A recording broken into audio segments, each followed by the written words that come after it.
So yes guys, today I am back with the last topics of chapter number 2 solutions of class 12. तो हम class 10 क्या discuss किया था? We have discuss the qualitative properties. हम लोगों ने सारी क्वालिटेटिव प्रॉपर्टीज डिस्कस की थी। वो क्वालिटेटिव प्रॉपर्टीज क्या इंक्लूड करती थी? The relative loading of vapour pressure, elevation in boiling point, depression in freezing point and the osmosis या ऑस्मोटिक प्रेशर। ठीक है, तो लास्ट डिस्कस कर रहे हैं हम ऑस्मोटिक प्रेशर या फिर ऑस्मोसिस। सबसे पहले जब हम ऑस्मोटिक प्रेशर की बात कर रहे हैं तो let's discuss what is osmosis. क्या होता है ऑस्मोसिस? तो गाइस आपने एक चीज देखी होगी कि आप कभी भी किशमिश होती है raisins when you put them in water, जब आप उसे पानी में रखते हो they get swell up. Swell up हो जाती है। कैसे हो जाती है? फूल जाती है। क्या रीजन है उसका कि वो ऐसे स्वेल अप हो जाती है? तो देखा उसमें क्या होता है, वो सब क्या कर लेती है, पानी को एब्जॉर्ब कर लेती है। पानी का मूवमेंट होता है और वो कहाँ पहुंच जाता है? पानी का मूवमेंट कहाँ हो रहा है? जहां पे रेजन्स के अंदर देयर वाज नो वाटर या very less amount of water, और जिस सॉल्यूशन में आपने उसे प्लेस किया है वहां पे वाटर ज्यादा था, तो आपका वाटर ज्यादा की तरफ से किसमें मूव हो गया? रेजन्स में मूव हो गया है। इस प्रोसेस को क्या कहते हैं? ऑस्मोसिस हुआ है। ठीक है, मतलब व्हेन द क्या हो जाएगा आपका? व्हेन द सोल्यूट या सॉल्वेंट मॉलिक्यूल कहां से ट्रैवल कर रहे हैं? फ्रॉम द किस जगह से ट्रैवल कर रहे हैं? From high concentration to low concentration. किस जगह से मूव कर रहे हैं? जहां पे कंसंट्रेशन कम थी सॉल्वेंट की उस जगह, सॉरी जहां पे ज्यादा थी कंसंट्रेशन उस जगह से मूव कर रहे हैं जहां पे लो कंसंट्रेशन थी। ठीक है, लेकिन ऑस्मोसिस में एक चीज सबसे कॉमन है, ये चीज तो डिफ्यूजन भी कहलाती है कि हाई से लो की तरफ मूव हो रहे हैं, हमेशा हाई से लो की तरफ मूव कर, लेकिन ऑस्मोसिस में क्या चीज अलग है डिफ्यूजन से? अगर मूवमेंट हो रहा है हाई कंसंट्रेशन से लो कंसंट्रेशन की साइड, लेकिन वो चीज इन्वॉल्व करती है एक मेम्ब्रेन। क्या इन्वॉल्व करेगी? एक मेम्ब्रेन के थ्रू। अब वो मेम्ब्रेन क्या होता है? देखो जो मेम्ब्रेन हम यूज करते हैं it is called as SPM, मतलब सेमी परमिएबल, और एम फॉर मेम्ब्रेन। क्या मतलब हो गया? Semi permeable membrane. अब ऐसे मेम्ब्रेन क्या होता है? What do you mean by semi permeable membrane, SPM? तो पहले तो ऑस्मोसिस की डेफिनेशन को ही मॉडिफाई कर देते हैं। द मूवमेंट ऑफ कहां से? Solvent molecules from the region of high concentration to the region of low concentration by the semi permeable membrane या through the semi permeable membrane is called as osmosis. हो गया clear आपको क्या है osmosis? तो अब हम बात करें सेमी परमिएबल मेम्ब्रेन की। देखो सेमी परमिएबल मेम्ब्रेन क्या हुआ? सेमी का मतलब हाफ, परमिएबल का मतलब परमिएबिलिटी हाफ है, मतलब वो सिर्फ कुछ ही चीजों को परमिएट करता है, परमिशन ग्रांट करता है कि वो क्या कर सके, इजीली मूव आउट हो सके। तो सेमी परमिएबल मेम्ब्रेन क्या होगा? ऐसा कोई भी मेम्ब्रेन जो सिर्फ, अगर बाय चांस हम सॉल्यूशन की बात करें तो सॉल्यूट और सॉल्वेंट मॉलिक्यूल से सिर्फ एक चीज को तो पास होने दे और दूसरी वाली चीज को क्या कर दे? Stop its path, it block it path, उसके पाथ को हिंडर कर दे, रोक दे। ऐसे मेम्ब्रेन को बोलते हैं सेमी परमिएबल मेम्ब्रेन।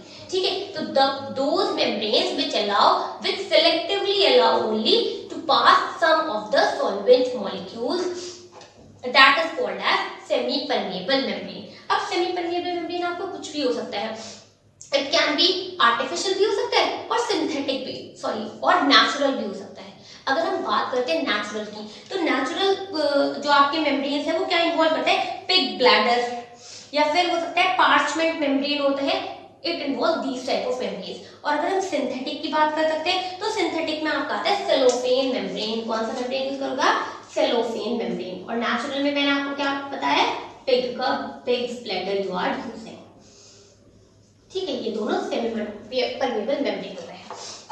ठीक है, अब आप ये अज्यूम कीजिए कि आपके सेमी परमिएबल मेम्ब्रेन से सिर्फ क्या पास कर रहे हैं? सॉल्वेंट मॉलिक्यूल्स ही पास कर रहे हैं। You have to assume it, सिर्फ आप लोगों ने अज्यूम करना है कि only it will allow the solvent molecules to pass through it. तो आप क्या कर दो? Osmosis. Osmosis is the travelling of या मूविंग ऑफ क्या?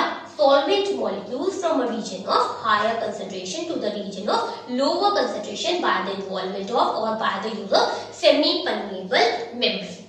ठीक है, ये हमने पढ़ लिया है। नाउ ये हो गया आपका ऑस्मोसिस। अब आपकी जो क्वालिटेटिव प्रॉपर्टी है it is osmotic pressure.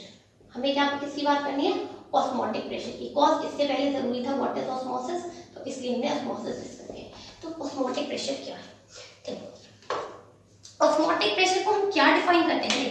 It is the pressure that stops the flow of solvent molecules. आपके क्या कर रहे हैं, आपके सॉल्वेंट मॉलिक्यूल्स फ्लो हो रहे हैं through the semi permeable membrane. तो उसने कहा ऐसा कोई भी प्रेशर जो आपकी क्या कर देते, स्टॉप कर देता है सॉल्वेंट मॉलिक्यूल्स के फ्लो को, that pressure is called as osmotic pressure. क्या बताया मैंने, मतलब ऑस्मोसिस के अगेंस्ट आप क्या कर रहे हो, ऑस्मोसिस को स्टॉप करने के लिए जो प्रेशर अप्लाई कर रहे हो, that is called as osmotic pressure. हो गया क्लियर क्या कहा ऑस्मोटिक प्रेशर? तो the pressure which will stop osmosis, it is called as osmotic pressure. हो गया क्लियर? अब उसने कहा है कि सॉल्वेंट मॉलिक्यूल्स हमेशा कहां से फ्लो होंगे, they will always flow from a region of lower to higher concentration of solution. जहां पे सॉल्यूशन की हायर कंसंट्रेशन होगी वहां पे मूव करेंगे from the lower concentration of solution. क्यों?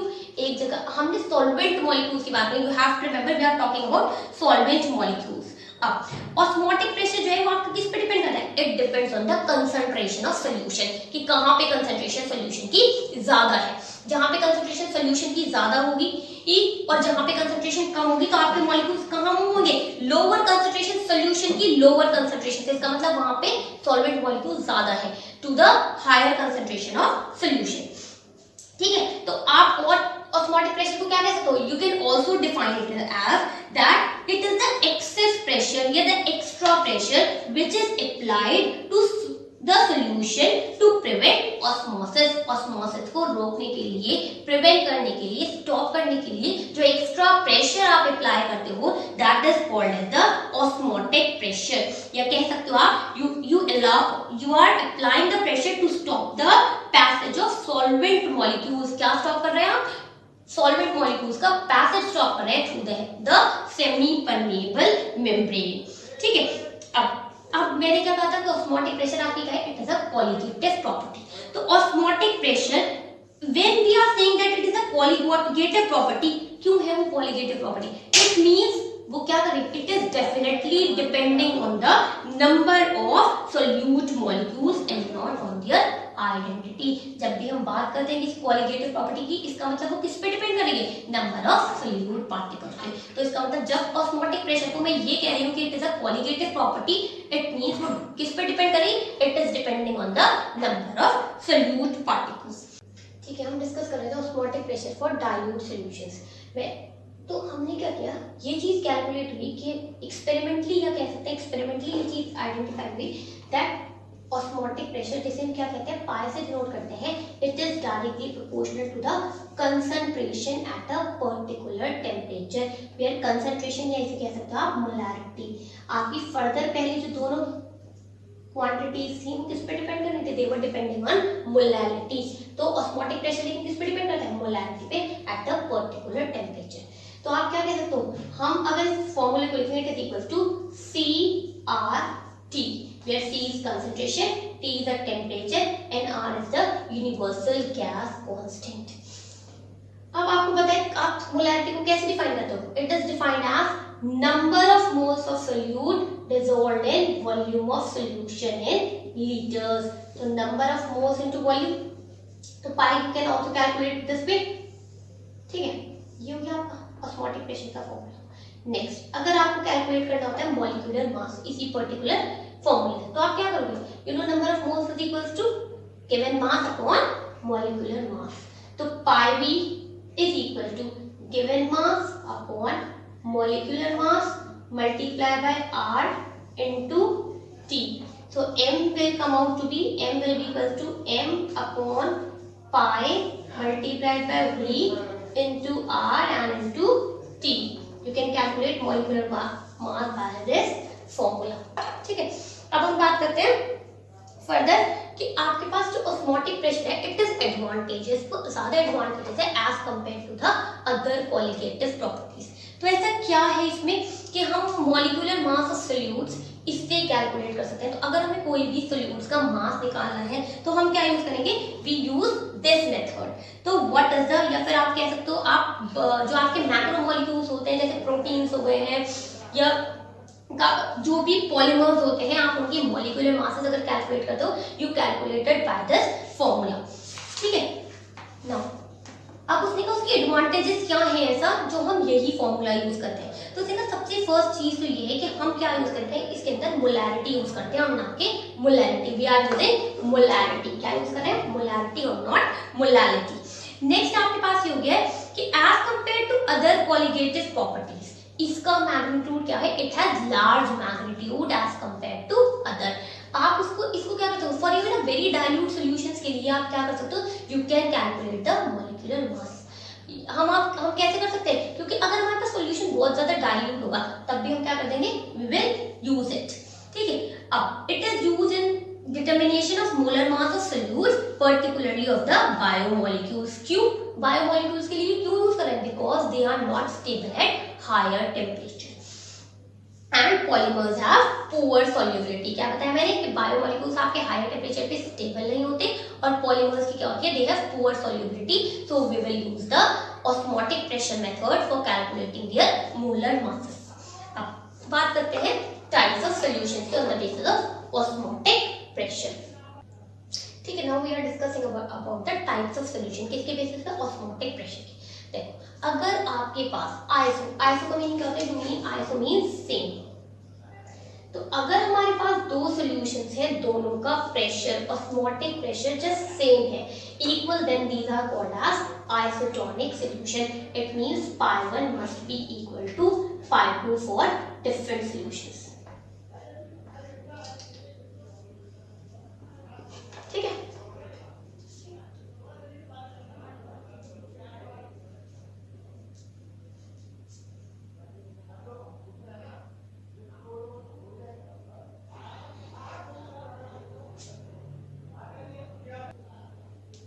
ठीक है, हम बात करते हैं आइसोटोनिक की। मैंने बता दिया आपको कि आपके पास दो डिफरेंट सॉल्यूशंस के लिए ऑस्मोटिक प्रेशर अगर सेम होते हैं, then these are called as isotonic solution.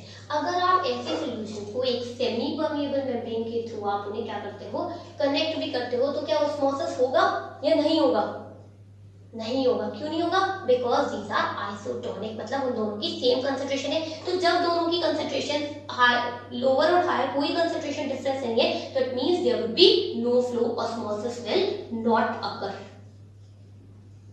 Osmosis will not occur. Okay, अब चलते हैं हाइपरटोनिक और हाइपर। अगर दो सॉल्यूशंस में ऐसे डिफरेंस है कि एक सॉल्यूशन की कंसंट्रेशन ज्यादा है और second solution has less concentration, then the higher concentration one is called as hypertonic solution and lower concentration will be called as hypotonic solution। hypertonic का मतलब एक का ऑस्मोटिक प्रेशर ज्यादा हो गया है, तो जिसका ज्यादा ऑस्मोटिक प्रेशर उसे आप क्या कहते हो, it is hypertonic, and the next one will be hypotonic. In cases में आपके पास क्या होगा, ऑस्मोसिस विल अकर, जहां पे आपकी क्या हो जाएगा, लोअर कंसंट्रेशन की साइड से हायर कंसंट्रेशन की तरफ आपकी ऑस्मोसिस होगी, there would be a flow of solvent molecules. अब अगर हम बात करते हैं कि बॉडी के इनसाइड जो सेल है, ठीक है, फ्लूइड है हमारी बॉडी में प्रेजेंट, तो उसमें क्या है, it is nearly equal to 0.9%। 0.9% वो क्या है, इट इज, ठीक है, by volume, it is mass by volume. 0.9% by mass by volume आपकी बॉडी के साथ इक्विवेलेंट है। मतलब अगर आप इतना सॉल्यूशन की इतनी कंसंट्रेशन हो वो आप अपनी बॉडी में इंजेक्ट करो, then it is safe.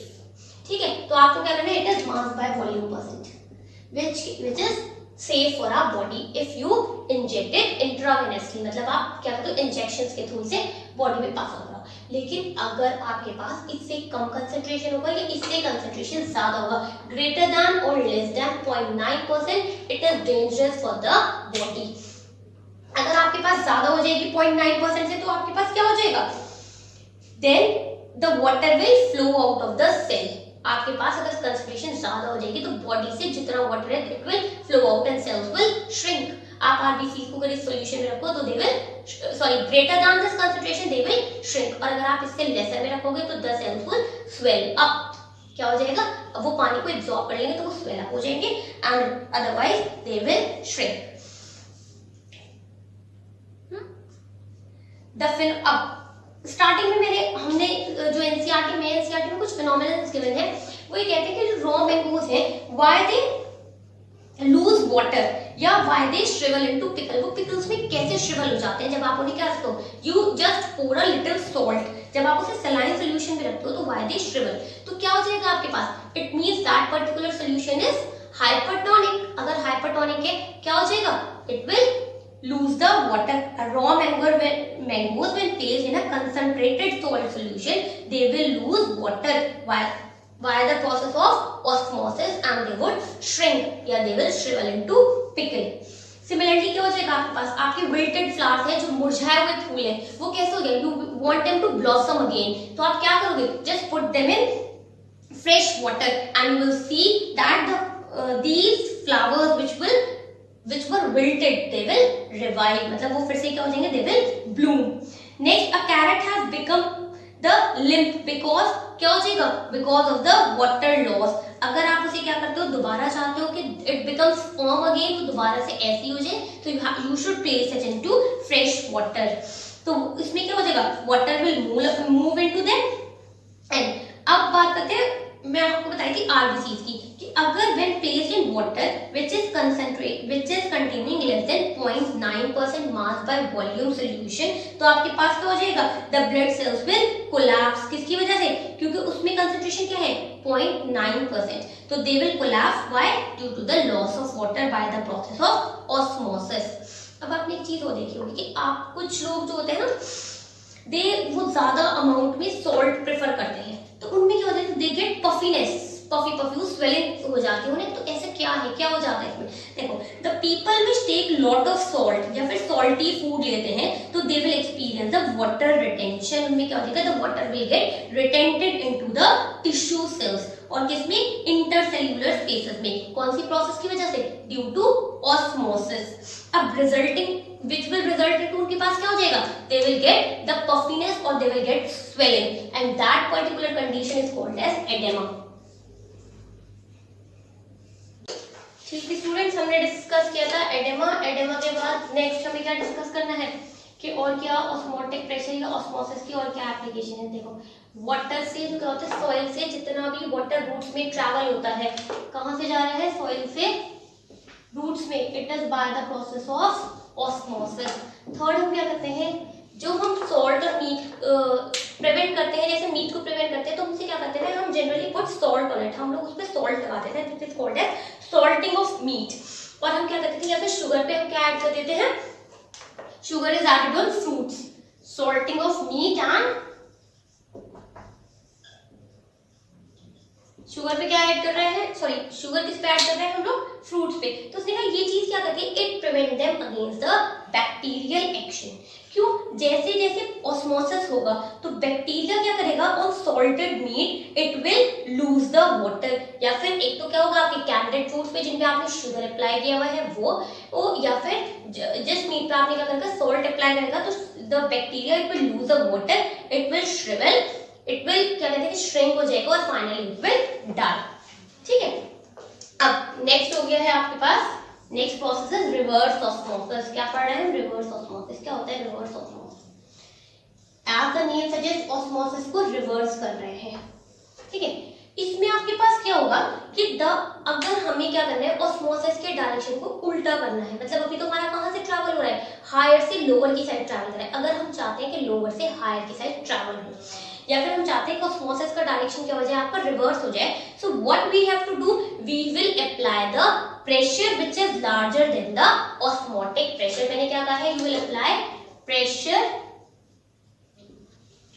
Greater than osmotic pressure.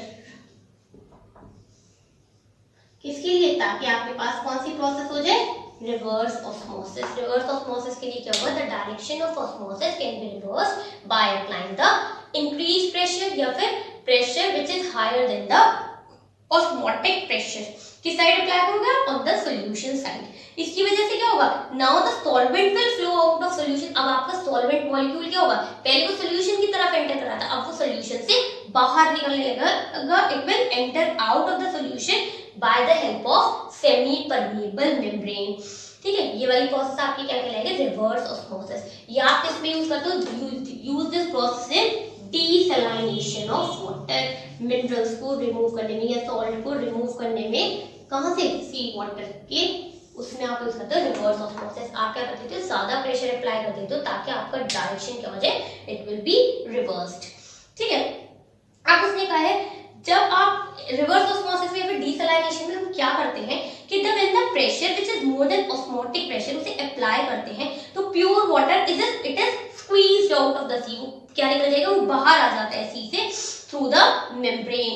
And the इसके लिए आप क्या यूज करोगे, you have to use semi permeable membrane. तो डिफरेंट क्या होता है, सेल्यूलोज एसीटेट का मेम्ब्रेन आ गया, नायलॉन मेम्ब्रेन, ऐसे बहुत सारे पॉलीमेरिक मेम्ब्रेन्स के हैं, these are available no.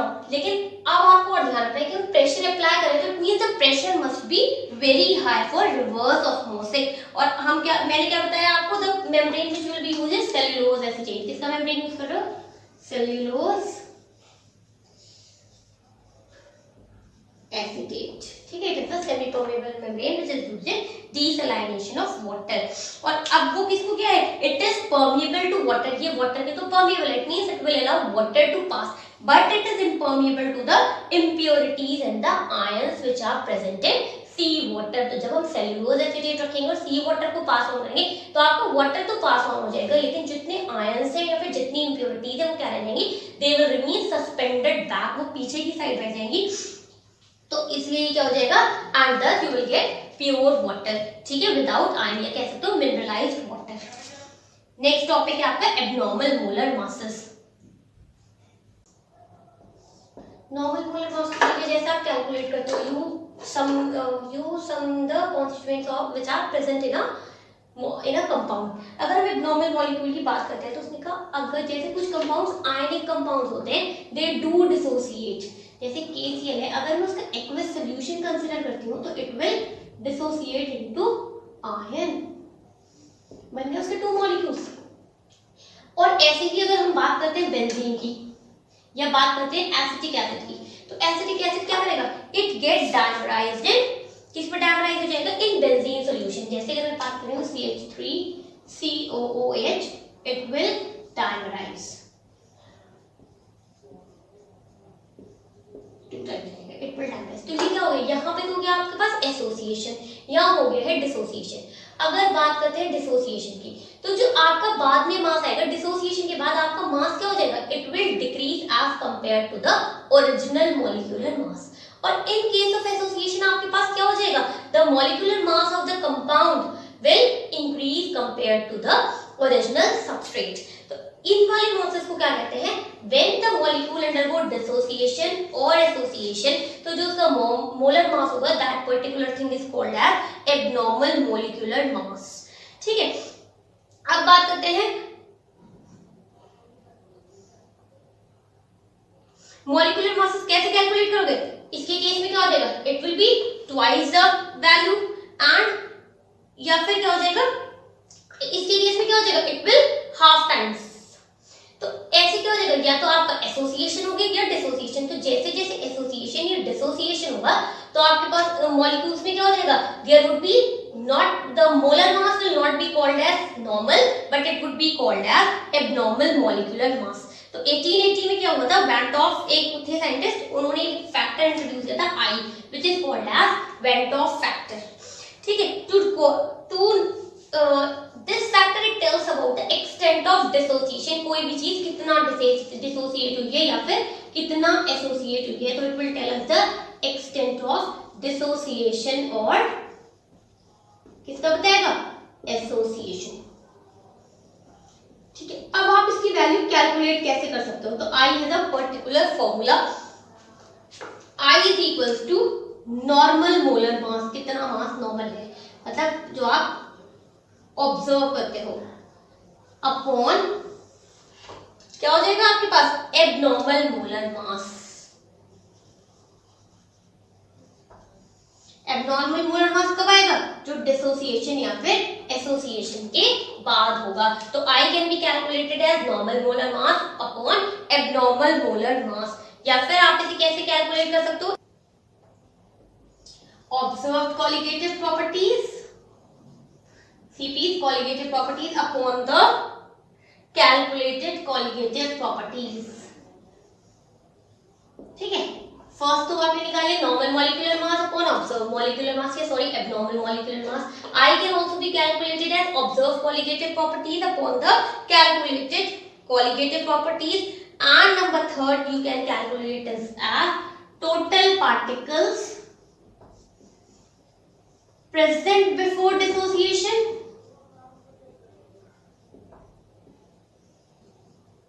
dissociation or association divided by particles after dissociation and association.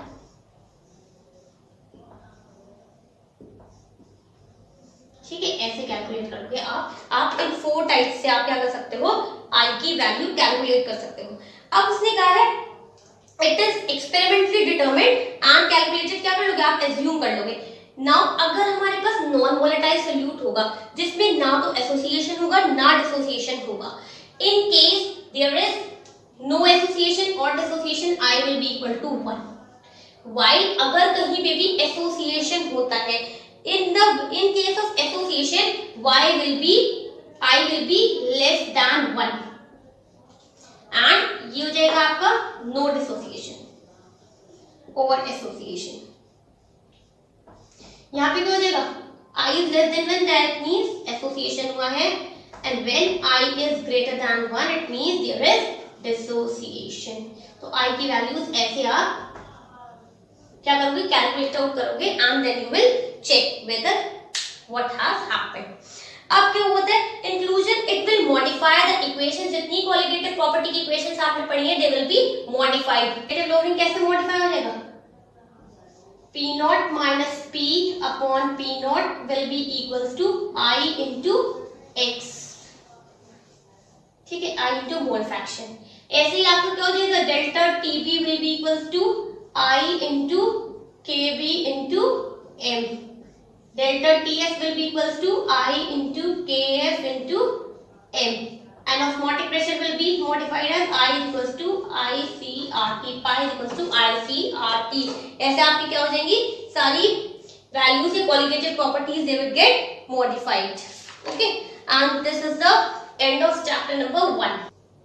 Now let's see what the numerical on each and every qualitative property. की तरफ proceed करते हैं। Calculate, you have to calculate the molar mass. Calculate the molar mass of solid substance. किसका, solid substance का, when vapor pressure of pure benzene, क्या given है आपको, vapor pressure of pure benzene, कैसे डिनोट करोगे, P not, for benzene is given as 0.850 bars. Then they are saying on adding 0.5 gram of non-volatile. आपने क्या add किया है, you have added 0.5 gram. It means given weight for solute is, weight of solid given is 0.5 grams. ठीक है, non electrolyte solid तो कितने gram benzene का, कितने is added to 39 grams of benzene. It means the weight of benzene is, given weight is 39 grams. What is the formula for benzene? Benzene is C6H6. अगर आप इसको if you will calculate the molar mass, then it comes out to be, carbon is 12 and hydrogen is 1. So it will be 6 multiplied by 12 plus 1 into 6 and it comes out to be 78 grams. ठीक है, the vapor pressure और आपका vapor pressure कितना reduce हो रहा है, P is equal to 0.845 bars. तो आप क्या करोगे, you will use the formula for relative lowering of vapor pressure, जो क्या कहता है, P not A minus P upon P not is equal to N2 upon N1। ये तो कहता है, तो N2 क्या हो जाएगा आपके पास, सबसे पहले वैल्यूज पुट कीजिए, P not is equals to 0.850 minus 0.845 upon P not is 0.850 is equal to कितनी हो जाएगी वैल्यू, ठीक है, N2 हो गया, गिवन मास हो जाएगा आपको N2 का 0.5 and its molar mass you haven't calculated, while N1 is benzene, benzene का कितना मास गिवन है आपको 39 grams and you have to calculate it this way. So M would be equals to, first you will subtract, you will get out, the term will get out to be 0.005 upon 0.850 is equals to 0.5 into 78 and 39 M. M would come out to be, M would be equal to 0.5 multiplied by 78 into 0.850 divided by 0.05 into 39. And what will be your molar mass? On calculating, it would come out to be 170. It would be 170 grams per mole. ठीक है, ये हो गया आपका first question which is based on relative lowering of vapour pressure. ठीक है, अब next question discuss करते हैं. See this numerical. 18 grams of glucose. क्या गिवन है? 18 grams of glucose is dissolved in 1 kg of water. 1 kg of water. What is the formula for glucose? It is C6H12 and O6. Weight of solvent given is 1 kg.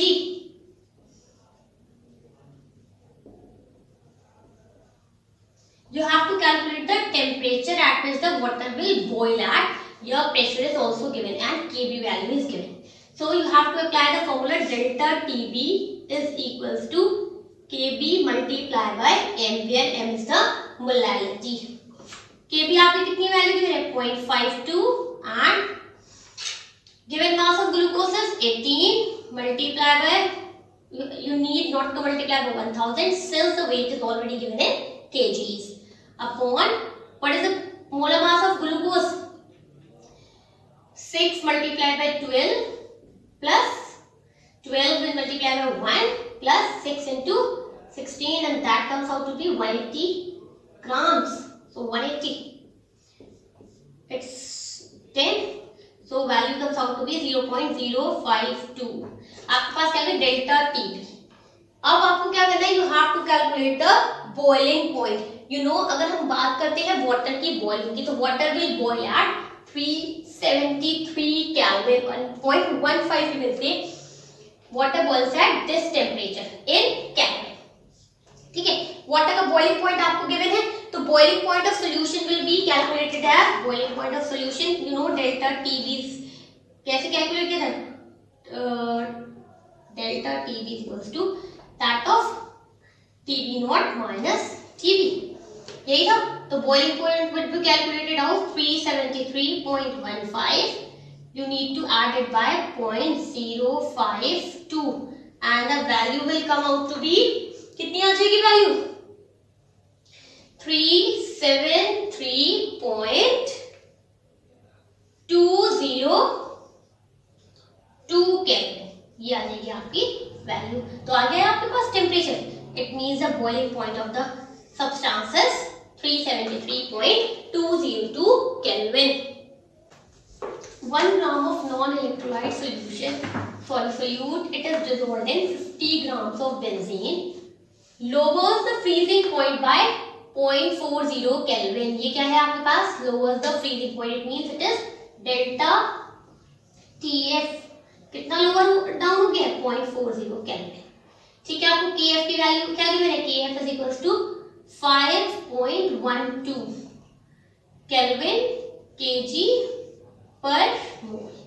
फिर आपको कितना given है? Mass of solute is 1 grams and mass of solvent is 50 grams. Mass of solvent W2 is equals to 50 grams and W1 is equals to 1 gram. तो क्या formula apply करेंगे? You will apply the depression freezing point delta TF is equals to KF multiplied by 1. M can be written as given weight multiplied by 1000 upon molecular weight into weight of solvent. कितना given है आपको? Delta TF 0.40 is equals to KF is 5.12, given weight is 1 grams, 1000. What is the molecular weight? You have to calculate, and weight of solvent is given as 50. So molecular weight will be 5.12 multiplied by 1000 upon 50 multiplied by 0.4050 to the 100 and 0. It comes out to be, you have to calculate. After calculating the molar mass, it would be